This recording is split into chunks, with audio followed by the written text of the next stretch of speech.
Lo dicho, llega Julio Basulto y desaparece The Cure. Viva Julio, The buenos Cure. días. Viva The Cure. Te gustan, ¿eh? Te gustan. Me gustan hasta el punto de que iba a comprar unas entradas para el concierto en Barcelona, 10 de noviembre de 2022. ¿Y qué? ¿Ya no había?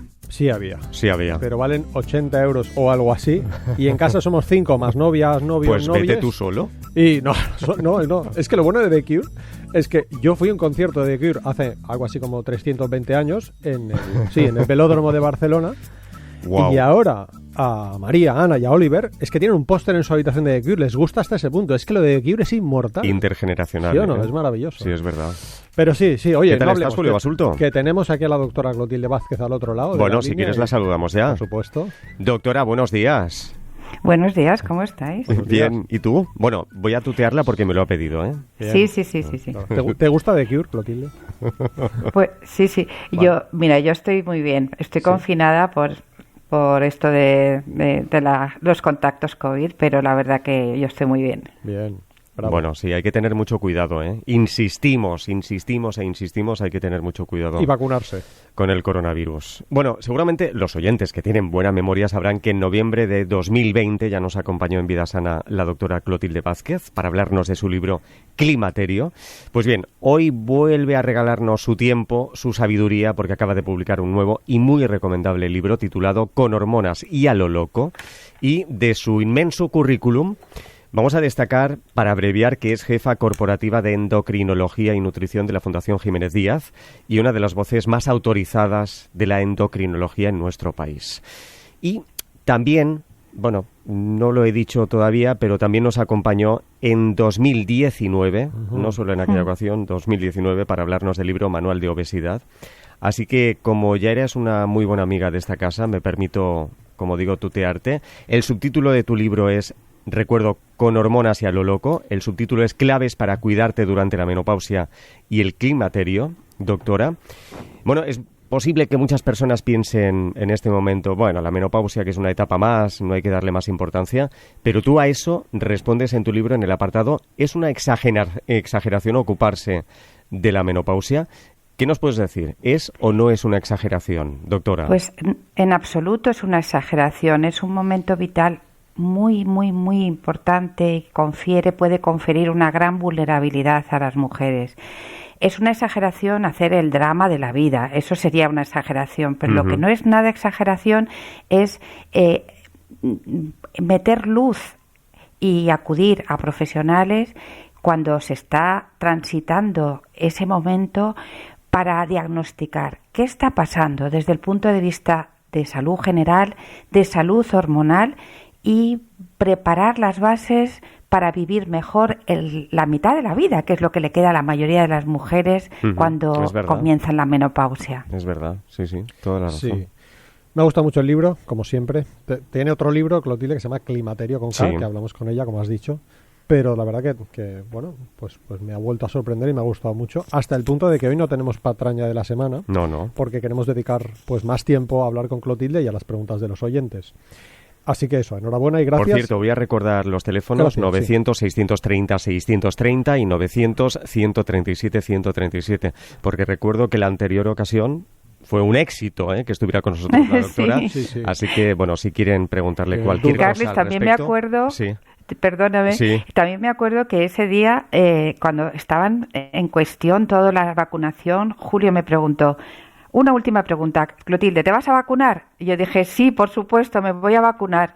Bueno, ha sido tal éxito la vacunación, a pesar de lo que está ocurriendo ahora en España, que hay que felicitarse, ¿no? Porque ha sido un éxito de la nación. De todos, es verdad. Y así estamos, ¿no? Las cifras, sí, hay más contagios, pero no es la gravedad que están viviendo en otros países con menos vacunación, ¿no? Aquí ha habido mucha gente como Clotilde que ha dado la cara y hoy por hoy las redes sociales tienen un impacto para lo negativo, para las posverdad y las mentiras, pero también es verdad que tiene un impacto para lo positivo. Entonces, sea, por ejemplo, radio, televisión, redes sociales, donde muchos sanitarios de referencia como Clotilde han dado la cara, yo creo que eso habrá jugado un papel. Dicho esto, vamos con el libro. Entre los síntomas de la menopausia citas posibles síntomas de la menopausia, porque no siempre todas las mujeres lo tienen y no siempre con toda la intensidad, pero, por ejemplo, cita sofocos, jaquecas, cambios de ánimo e incluso depresión, atrofia urogenital, mayor riesgo cardiovascular. Paréntesis, si esto fuese en un hombre... Desde vamos. Cierro paréntesis, ¿vale? Y no lo digo por decir, ¿vale? Lo digo bueno, este paréntesis es importantísimo, ¿eh? Sí que lo es, Ojo, sí que lo es. Sí. Sí, tengo una amiga que el médico le dio un antidepresivo a su marido y en cuanto se dio cuenta de que tenía anorgasmia, inmediatamente le quitó el antidepresivo. Si fuese una mujer... Ya, madre mía. Ya. Sí. Dolencias que suelen mejorar con la terapia hormonal sustitutiva. Por eso, quiero preguntarte por, entre comillas, el tsunami del estudio WE, que lo mencionas en el libro. ¿Por qué? Porque, aunque lo mencionaste la otra vez que estuviste con nosotros, cuando hablaste de climaterio, creo que es tan importante que yo creo que la población necesita saberlo, aunque sea brevemente. De nuevo. ¿Estás ahí, Clotilde? Sí. Sí, es importantísimo porque, claro, aquello fue... se redujo la terapia hormonal sustitutiva en Europa a más del 80%, o sea, al 20%. En España no se había implantado enormemente, pero se había implantado. Y ese estudio, que alertó de una manera brutal, tuvo una repercusión mediática como no ha tenido ningún otro estudio científico, y los titulares eran: la terapia hormonal da cáncer. Cuando han reanalizado poco tiempo después y luego repetidas veces en estos 25 años, se omitió primero que cuando la terapia era solo con estrógenos en mujeres sin útero, no solo no daba cáncer, sino que protegía en un 40% del cáncer. Punto 1, no se dijo entonces. Por lo menos las mujeres sin útero se podían haber beneficiado, ¿no? En segundo lugar, ese riesgo no era significativo, ese aumento del riesgo no era significativo, y todos los que hemos hecho estudios clínicos, ensayos, sabemos que una diferencia no significativa no es diferencia. Y seguidas las pacientes años y años después, la conclusión es que no aumenta el riesgo de cáncer. Obviamente, esto es global. Cuando a una mujer en particular le consideramos que tiene factores de riesgo individuales, puede no estar indicado un tratamiento hormonal. Pero eso ocurre con todos los tratamientos hormonales. Si yo tengo una persona con hipotiroidismo y una enfermedad cardíaca muy severa y el hipotiroidismo es leve, no lo trato. Pero normalmente, si tiene déficit de una hormona, la trato fisiológicamente. Sí, señor. Y esta visión no se ha dado, ha metido un miedo tremendo, de manera que, aunque todas las sociedades de menopausia internacionales están diciendo que eso no es verdad, que la terapia debe ser individualizada, que la mujer deficitaria debe ser tratada, las sociedades de oncología siguen diciendo que no se dé ninguna terapia hormonal a ninguna mujer. Es terrible. Pues yo creo que es importante decir que el cáncer de mama no hay que tomarlo a broma porque es muy prevalente. Evidentemente. Y que lo podemos tener, nos tratemos o no nos tratemos, pero que eso es una cosa, y otra es que la menopausia es una situación de déficit hormonal brusco y que si hay déficit hay que tratarlo, porque esa corrección del déficit no aumenta el riesgo de cáncer. Amén. Yo añadiría que además factores de riesgo de cáncer de mama bien establecidos y sobre los que desde luego todos tenemos que tratar son, por ejemplo, el tabaquismo, el consumo de alcohol, el sedentarismo, la mala alimentación o la obesidad. Y eso parece que se nos olvida. Y añadiría también, y ya paso a Carlas, que quiere preguntarte algo de la testosterona, que es uno de mis temas favoritos. Quiero añadir una pequeña frase de la doctora Carmen Casquet, especialista en ginecología y jefa asociada de Hospitales de Madrid, que dice en el prólogo de tu libro que el informe WHI, Women's Health Initiative, que es el estudio que nos hizo pensar a todos durante 25 años que la terapia hormonal sustitutiva daba cáncer, cuando no es así, dice, su autora, la autora del estudio, pidió perdón posteriormente por el efecto negativo que tuvo y apuntó que la terapia hormonal sustitutiva que no producía cáncer. Eso, sumado al interés económico de sacar al mercado productos naturales que, entre comillas, el que entrecomillado es importante, producen los mismos efectos beneficiosos sin una sola contraindicación, como diciendo esto no es cierto, hizo que se pasara de todo a nada en términos absolutos. Bueno, testosterona, como dices, Julio. Bueno, en el libro hablas de ello, hablas de los tabús, de las fobias. Dos preguntas. ¿Qué tiene que ver la testosterona con la menopausia? Eso es lo primero. Y lo segundo, ¿qué relación hay entre la hormonofobia y la consideración habitual de que las mujeres con menopausia son menos atractivas o no son atractivas, doctora?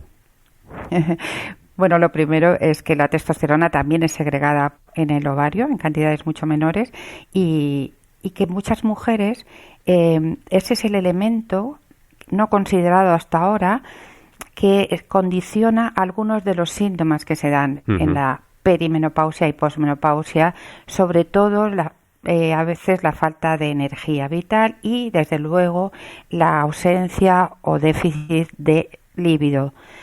Libido, sí. Y ese es un síntoma muy penoso, ¿no? Muy penoso de vivir a una edad en que uno es joven, en que las relaciones afectivas, emocionales, sexuales, genitales juegan un papel muy importante y creo que cuando se da es importante y necesario tratar. Es verdad que no tenemos experiencia, no hay estudios en mujeres suficientemente, en un número suficiente de mujeres, pero eso no quita para que podamos utilizarlo en dosis fisiológicas y, desde luego, yo apunto que cuando hay déficit los resultados y hay síntomas, los resultados son muy buenos.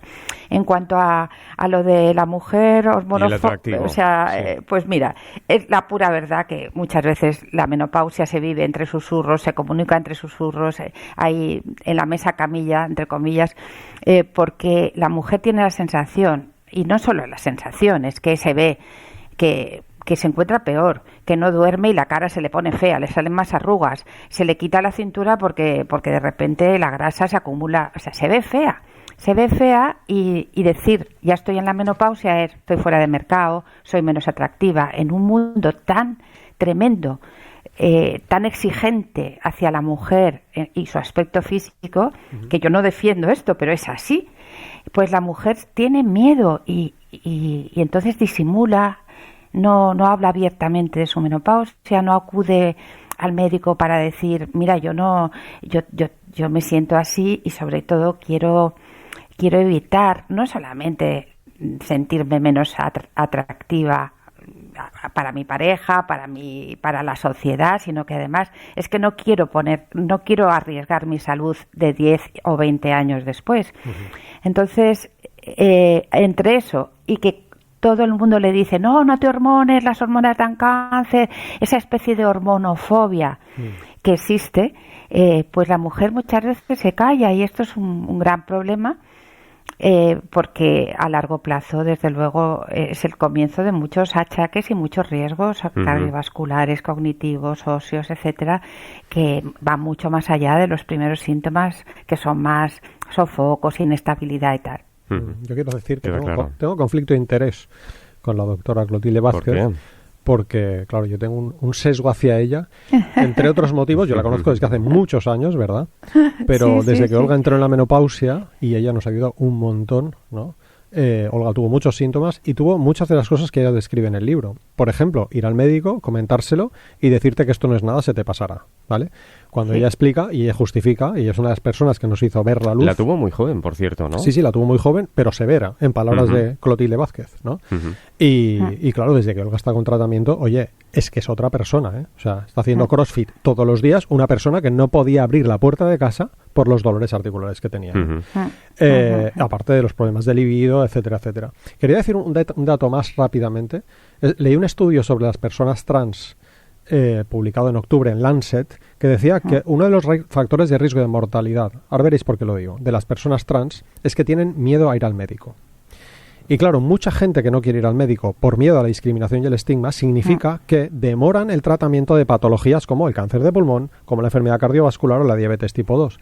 Esto pienso que podría pasar también en este caso. Si tú sabes que vas a ir al médico y te va a decir que lo tuyo es cuento y que te tomes, pues eso, una tila, no sé, pues es posible que eso demore también. ¿Qué opinas, doctora? Sí, totalmente. Pobres mujeres, o sea, cuando vienen estas personas a mi consulta y les dices, sí, todo lo que te pasa es verdad, vamos a ver, cuál es tu situación y si hay solución. Es que se les abre el mundo, la cara, de verdad, para mí es una de las grandes gratificaciones de mi trabajo, es ver cómo alivia solamente el poner encima de la mesa que eso que pasa es verdad. Y además, en muchas mujeres es el comienzo de los achaques, como yo digo. Yo empecé a interesarme por esto porque venía una diabética o una persona con obesidad y te contaba su vida y no, esto empezó en la menopausia, esto empezó en la menopausia, esto, entonces dices, bueno, a ver, la menopausia no son solo los sofocos, a ver qué pasa aquí. Eso es. Aun con todo lo que estás contando, hormonas, menopausia, ¿no tienes un poco la sensación, doctora, de estar luchando como un David contra Goliat? Un poco, pero... Un poco sola en todo esto, ¿no? Un poco sola, sí. Yo de todas formas, bueno, Julio lo sabe y compartimos hace bastantes años una lucha bastante en solitario contra, bueno, por las malas prácticas en obesidad. Y, bueno, pues siempre que das un paso adelante que otros no han dado, siempre se va un poco solo, ¿no? Pero yo creo que la gente de a pie, yo siento esa compañía, siento el Goliat de los intereses y tal, pero siento también la compañía de la gente de a pie. Bien. Sí, que ve los resultados, ¿no? Después. Mira, sobre esto de David contra Goliat, tenía preparada aquí una cita que me gusta mucho de Bertrand Russell, que decía que el amor a la verdad, aun cuando ésta sea inconveniente, debe prevalecer porque aún será más inconveniente cuando se trate de esconder esa verdad y sea descubierta.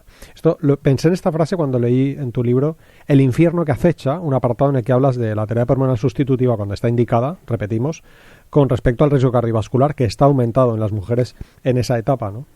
En fin, eso. Y por cierto, hablando de testosterona, has citado que hay pocos estudios, pero bueno, tú sabes, la gente tiene que entender que en ciencia pocos estudios no significan ningún estudio. Porque, por ejemplo, con testosterona, ya sé que no lo has dicho, pero claro, tú es que estás muy metida en el tema. Pero, por ejemplo, con terapia con testosterona en muy bajas dosis en personas indicadas, ¿no? Hay estudios de 4 años de duración con miles de mujeres, ¿eh? O sea que, bueno, que falta desde luego evaluar su seguridad a largo plazo. Pero de nuevo tú estás hablando de dosis fisiológicas, es decir, de lo que dosis debería fisiológica tener. Siempre. Claro. Total, que leo un par de fragmentos más de tu libro y me callo. ¿Cuántas veces habéis leído, estoy leyendo entre comillas, cuántas veces habéis leído o oído que durante la menopausia no se tiene por qué engordar? Yo muchas veces, pero no es verdad. Segunda frase, el tratamiento más indicado es un programa nutricional personalizado e intensivo, está hablando aquí del exceso de peso, lo cual no significa comer poco, sino comer bien, combinado con la actividad física pautada, progresiva y constante, y además, dependiendo de muchas otras variables, se puede prescribir un tratamiento apropiado de sustitución hormonal. ¿Nos lo cuentas, doctora? Pues es que es exactamente así, o sea, personalizar el tratamiento hormonal a dosis fisiológicas cuando está indicado y a eso añadirle ese plan nutricional sobre la base de que la menopausia, aunque se sigan haciendo las cosas igual, el descenso de estrógenos disminuye el gasto energético en un 40%. Así que, por supuesto que si no hacemos algo extra, vamos a engordar y a engordar en esas zonas de mayor riesgo cardiovascular. Entonces, como sabemos, para perder grasa tenemos que comer bien, pero comer. Y tenemos que hacer una actividad física extra porque una cosa muy interesantísima y que se conoce poco es que años antes de la menopausia se empieza a perder ya masa muscular en la medida que los estrógenos van declinando. Entonces, la catástrofe de pérdida de masa muscular que ocurre en la perimenopausia se tiene que combatir haciendo una actividad física extra, constante, bueno, como tú has leído, ¿no? Pero no porque eso nos va a quitar los sofocos, no, es porque eso forma parte del tratamiento de la menopausia. Bueno, surgirán más asuntos relacionados con todo esto en las llamadas de los oyentes y ahora, pregunta Sana. Venga. Bueno, preguntábamos la semana pasada el documento Actividad Física para la Salud y Reducción del Sedentarismo del Ministerio de Sanidad, ¿qué recomienda a la población adulta con respecto a la actividad física moderada, vigorosa, de fuerza y de flexibilidad, Julio Basulto? Pues mira, precisamente tenemos a Clotilde hablándonos de la actividad física, pues buena pregunta, ¿no? Sí. Recomienda mínimo 150 minutos de actividad física moderada a la semana, o bien 75 minutos a la semana de actividad física vigorosa, y además al menos 2 días a la semana actividades de fortalecimiento muscular y mejora de la masa ósea y además actividades para mejorar la flexibilidad. Pues Sergio Veguillas, de Madrid, gana el libro Anatomía del entrenamiento funcional de Kevin Carr y Mary Kate Fate, revisado por Jorge García Bastida, que estuvo con nosotros la semana pasada. Lo publica la editorial Tutor. ¿Qué preguntas hoy? ¿El cacahuete es un fruto seco o una legumbre? A ver, ¿el cacahuete es un fruto seco o una legumbre? Parece sencillo. Bueno, pues envíen un correo electrónico a noesundiacualquiera@rtve.es, noesundiacualquiera@rtve.es, y en juego un ejemplar del libro Con hormonas y a lo loco, claves para cuidarte durante la menopausia y el climaterio, escrito por nuestra invitada, la doctora Clotilde Vázquez. Lo publica la editorial Vergara. Participa en directo. 900-137-137. 10:47, 9:47 en Canarias. Por cierto, nos están llegando muchos mensajes, doctora, diciendo por fin alguien nos entiende y nos cuida. Qué bien. Doctora. Qué alegría. Qué alegría. Yo, antes de la primera pregunta, necesito, ya sé que lo contaste la otra vez, pero necesito que lo resumas también, porque es que esta analogía tuya me parece tan buena que yo creo que la he repetido tantas veces. ¿Nos explicas de nuevo la analogía del astigmatismo, no? ¿Cómo se llama lo otro? Que no me viene. La presbicia, por favor. Sí, la presbicia o las cataratas, ¿no? Muchas personas me han acusado a mí de medicalizar la menopausia, y yo digo que yo no medicalizo nada, pero si no ponemos remedio, pues es como si a una persona que empieza con astigmatismo, que por cierto también es producto de la edad, la presbicia, y no se pone gafas, ya puede hacer OM y estar Reiki, haciendo mindfulness yoga todo el día, que no va a haber nada, ¿no? Entonces, las cosas hay que tomarlas con calma, con paz, con serenidad, pero eso no quita que haya que tratar la etiología de lo que te está pasando. Amén. Y si no, nos quedaríamos ciegos porque no nos operaríamos de cataratas o no nos pondríamos gafas. Y eso no es medicalizar, eso es poner remedio a las consecuencias del paso del tiempo. Bueno, les pido brevedad a los oyentes porque hay mucha llamada. Empezamos con Mar de Ciudad Real. Buenos días. Hola, buenos días. Adelante, Mar. Mira, tengo 2 o 3 cosas. Bueno, lo primero, felicitarla, es verdad, me uno a vosotros porque, madre mía, que ya era hora. Ya era hora, ¿verdad? Sí. Porque vas al médico y lo primero, ya a cierta edad lo que te preguntan es ¿qué edad tienes? Pues es que esto lo trae la edad, el colesterol, la diabetes, efectivamente, lo de la vista, la presbicia, todo ese tipo de cosas. Bueno, os digo, yo tengo una menopausia precoz desde los 35 años, tengo 51. Cuando me mandó las hormonas mi ginecólogo, me dijo, vas a escuchar de todo, no hagas caso absolutamente de nada, pero tú no puedes estar ya sin regla con 35 años. Entonces, sigo tomándolas y ahora ya la última revisión que me hice, me comentó la ginecóloga que me vio, porque claro, en la Seguridad Social no siempre te ven los mismos y tal, ¿no? Y me dijo, es que deberías pensar ya que las tienes que ir dejando, porque yo ahora mismo ya, por herencia familiar, tanto por una parte como por otra, el tema de huesos y tal, estoy fatal.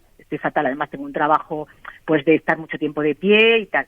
Entonces, me da miedo dejarlas, porque a mí me han ido genial. He tenido mis revisiones, no he tenido, que hay mucha gente que dice que si varices, que si no sé qué, las varices las tengo por el trabajo que tengo, pero no a consecuencia de las hormonas. Entonces, quería preguntarle a ella, porque yo le decía a la ginecóloga, déjame por lo menos otro par de añejos más y a ver cómo, ¿sabes?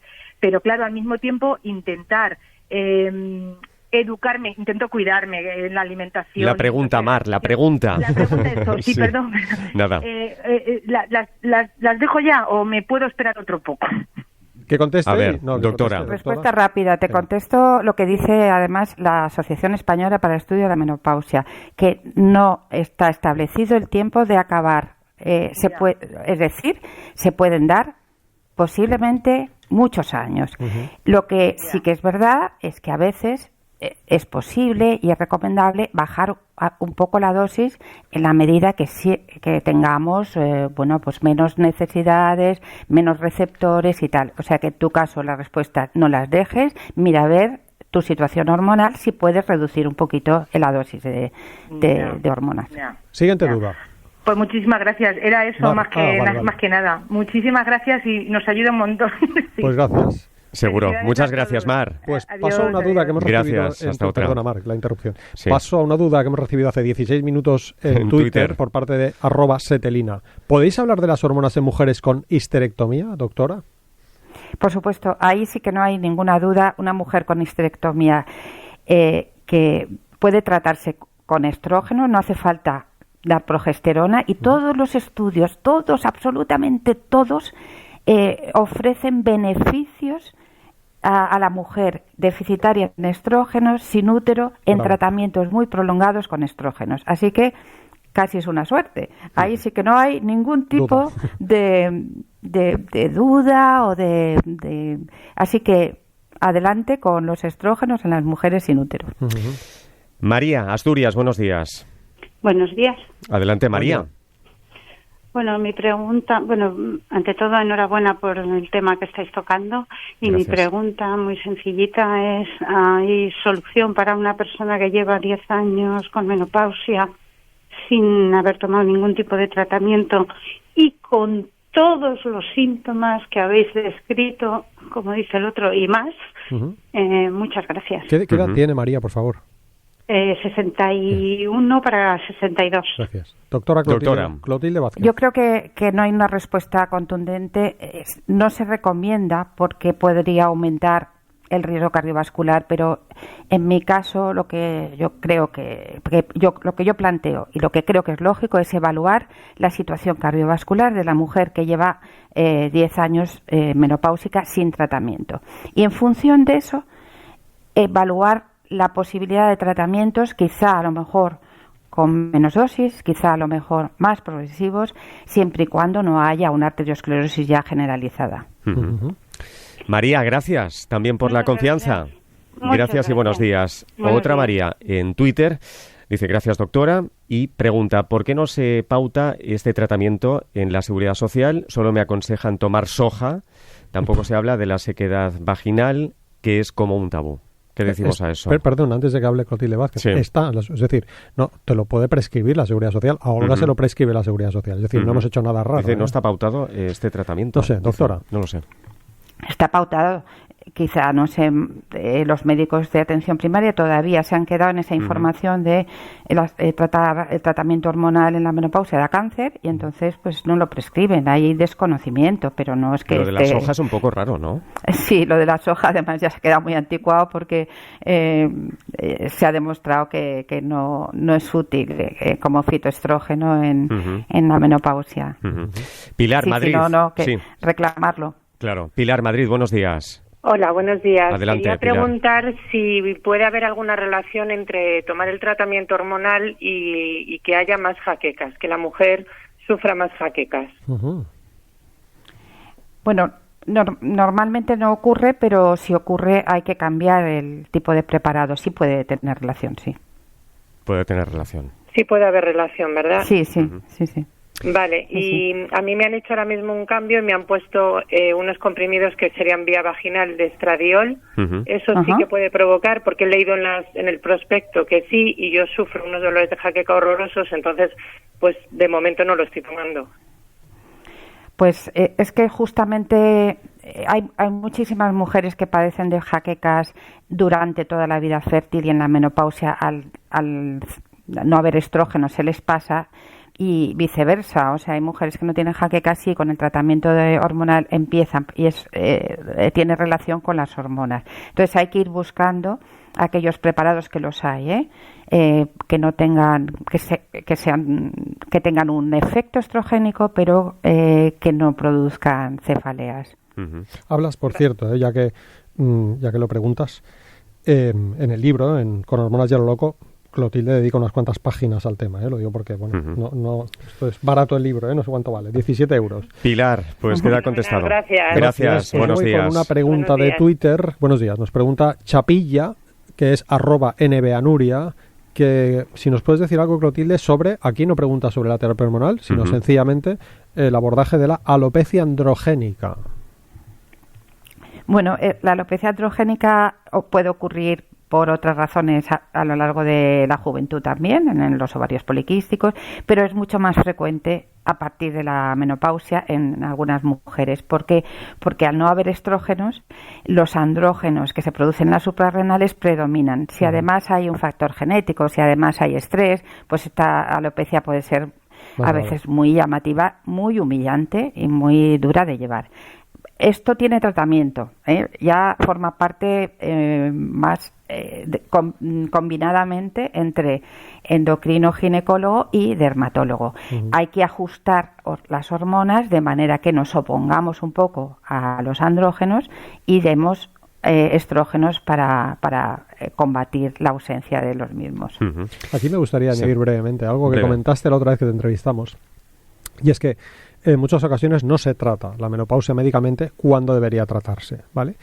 Y comentaste que hay muchas mujeres que en la menopausia están tomando pastillas para dormir, porque no pueden dormir porque tienen los sofocos. Están tomando pastillas para el colesterol, porque tienen hipercolesterolemia. Están tomando pastillas para la hipertensión arterial. Están tomando pastillas para el estrés. Y resulta que a lo mejor solamente un tratamiento hormonal combatiría todo eso. ¿Por qué lo digo? Porque has dicho que uno de los factores de riesgo conocidos de la alopecia es el estrés. Es que a lo mejor influye en ese estrés no solo la menopausia y los andrógenos, sino precisamente el estrés ocasionado por la menopausia. Marta, Madrid, buenos días.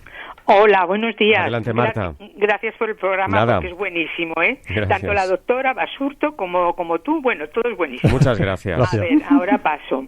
Yo ya soy una persona mayor, aunque estoy muy activa y tal, pero ya en el 92, me remonto al siglo pasado, a mí me operaron, me hicieron una esterectomía. Entonces el ginecólogo me mandó parches de estrógenos.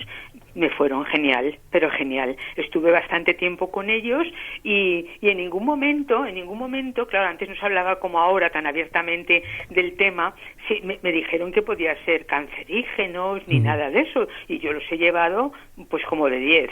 Cuando ya fui al ginecólogo, al cabo de, bueno, iba a las revisiones y tal, entonces, que todavía tengo el mismo ginecólogo, entonces me dijo, Carmen, dile a Marta, porque era mi hermana la mayor, dile a Marta que venga a verme. Entonces yo fui a verle y me dijo, mira, es que hace tiempo que no vienes y vamos a hablar de los parches. Entonces, bueno, me dijo que ya podíamos quitarlos, que tal y que cual. Marta, la pregunta porque tenemos segundos. Vale, pues nada, que yo no sé si ahora, al cabo de los años, yo puedo tener alguna, porque tengo en cuestión de citomandiútiros para la glándula.